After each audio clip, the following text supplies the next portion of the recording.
Hello and welcome to the review channel. Today I'm reviewing the Lenovo M10. In contrast, I did a review on the Lenovo E7. So hence I've now upgraded to the M10 and I actually want to see what the difference is between the two.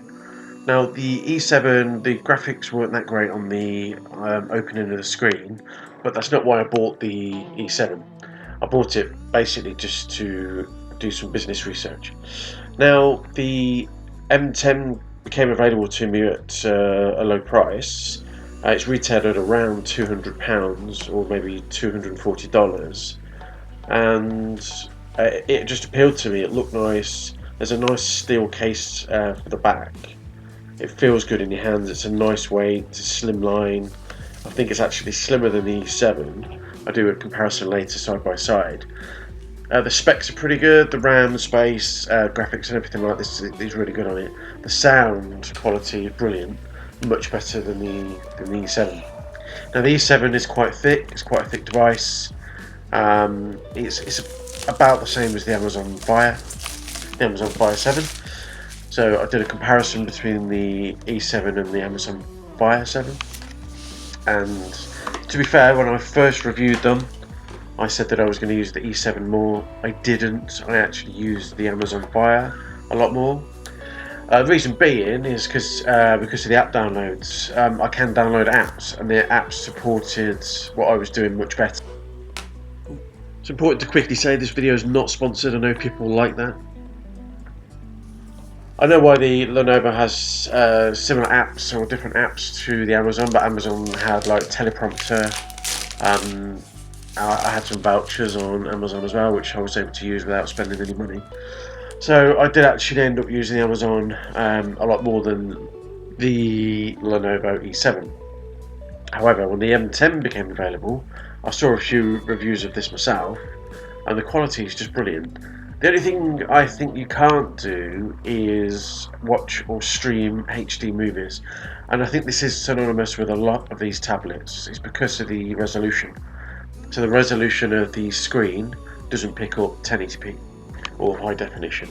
So it's the size of the screen. So if it's a 10-inch screen or smaller, I don't think you can actually stream HD movies. But not an issue for myself. It's not something I do on tablets anyway. I much prefer to watch on a large screen. So as you can see here, I'm just doing the setup. Again, the quality is really nice. When I first picked this up now, it's actually the first device I think of when I think, right, I need to use a tablet, I need to go on the internet. I actually think of the M10 first before my laptop or any of the tablets. Considering they're a similar price point in respect to budget, anything below £200 is a budget tablet. So the M10 is about £200, the E7 was about £40–50 when I first bought it.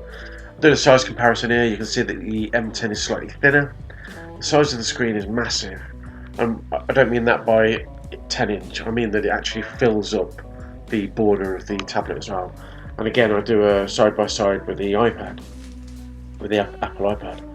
And you can see that although the iPad is a similar size, the screen on the M10 actually fills the margins better. I'm doing the unboxing here. The unboxing is such a satisfying thing for people, and I get it, I understand it. So here I'm unboxing for the very first time. Quite a nice feel when you get something brand new, and you get all these little gadgets, books and everything like that, and all the seals, and you pop them open. It's really cool. So yeah, and then again, I'm just going to do, there you go, price point around £200. So I'm comparing the size of my hand there, because you imagine holding this and using it at the same time. You've got to put your hand on the back of the device to support it in your hand. So it's quite a big device to hold. However, I did buy a separate stand for this for around £15. So all in all, it's really good, and I think I'm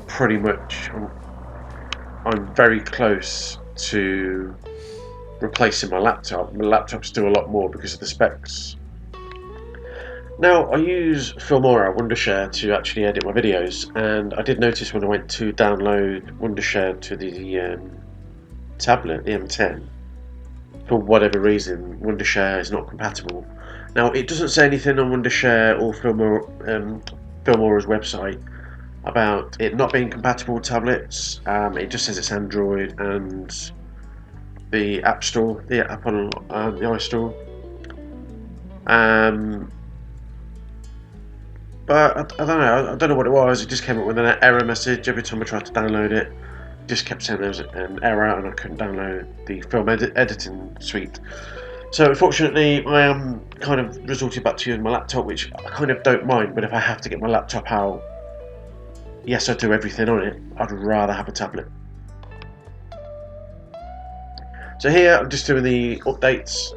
As soon as I do my setup, it came back with a few updates that I needed to do, which was fine. It's always software based, and you can see my partner's my missus' iPad, where the borders they don't get filled up now. They're a very similar size. The iPad's actually wider, but the screen on the M10 actually is the same width as the iPad, and it's also longer. So the M10, the screen is longer than the iPad. When it comes down to price point, and the iPad's £800 and the M10 is only £200, then I think from a processing point of view, power adaptability and all that, and for me, Android, the apps are much or far easier to download and understand and get hold of. Then it's a no-brainer. The Lenovo again wins my votes, and it's certainly something I own right now.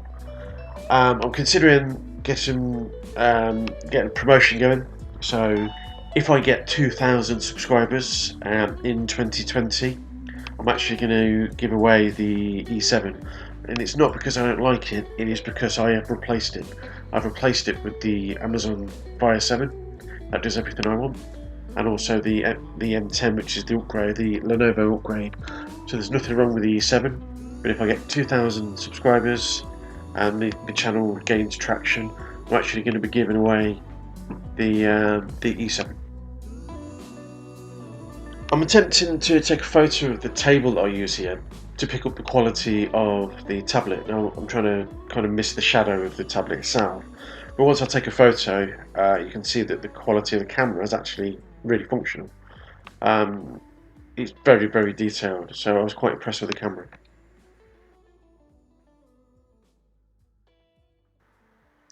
As with any tablet, the navigation around the tablet is very important to people. So here I'm just flicking through the different apps and how easy it is to get through the tablet. Now I think it uses KitKat 4. I'd have to double check that. But getting around, I mean, it's got all of the functions on it with Netflix. So you can get TikTok, you can get YouTube, eBay and all that on it. Everything's very easy to use. Very good with the quality. I can't get over the quality for the price point. Really good. Invest as little as £1 in the world's leading companies completely free, only with Trading 212.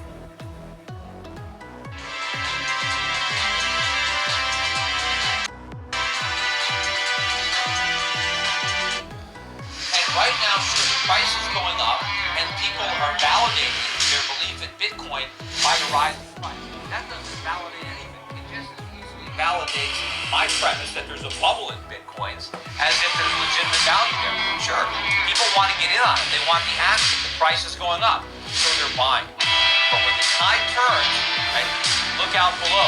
A lot of people are going to want to get out of their Bitcoins. There's not going to be that many people to buy, take the other side of the trade. And then when the price plunges, you're going to have a lot of people that are going to be very upset.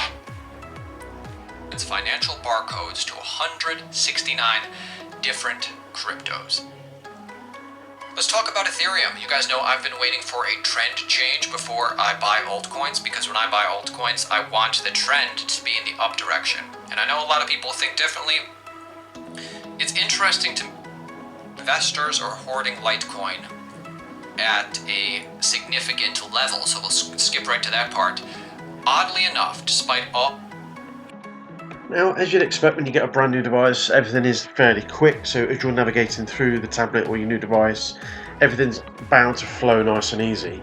So I would like to see what this is going to do in about 12 months time, when I've done several updates, software updates, downloaded more things. I'll save a load of thumbnails to this tablet ready to do videos with, and yeah, I'd be interested to see how much it slows down. But as you can see, I'm going through the tablet pretty much for the first time, and everything's really easy to navigate. YouTube appears to be in a different format because each device that you have, YouTube then adapts itself to the size of the device that you're using. So this is the first time I'm using this size screen on YouTube. So really easy to get around. Flicking through the channels quite nice. As I said, the sound quality is really good, but obviously recording on a HD device over to the sound out of a tablet, that sound quality is not picked up, it's not heard properly through the video. But as I'm sat in the same room with the tablet, the sound quality is brilliant, really good.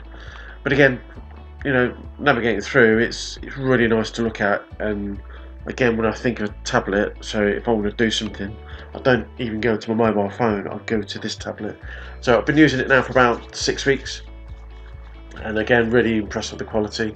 And if I do want to sit there and put music on in the background, I attach it to a Bluetooth speaker and away I go. Only because I want the sound to be louder.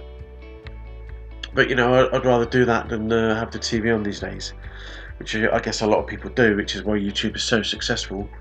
So this tablet has done a really good job of replacing my other devices, and having something in my hands or on a stand that in retrospect is actually bigger than looking at my TV. So you imagine the TV is 8 feet away from you. Say you've got a 43-inch TV or 49-inch TV. It's only in your view, your eye's view, it's only a couple of inches wide.